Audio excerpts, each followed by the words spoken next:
embraced the rock in which I had slept. It was mid-June, and the warm sun had lulled me to sleep. Now, as night approached, a chill had begun to form on the lake, puncturing the frailty of late spring.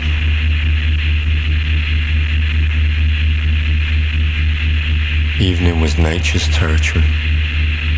The lake, a playground by day, was now a place to fear.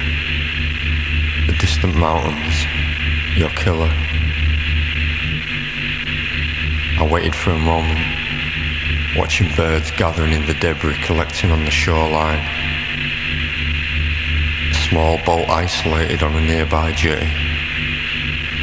A little water splashed into my face as I caught my reflection in the ripples.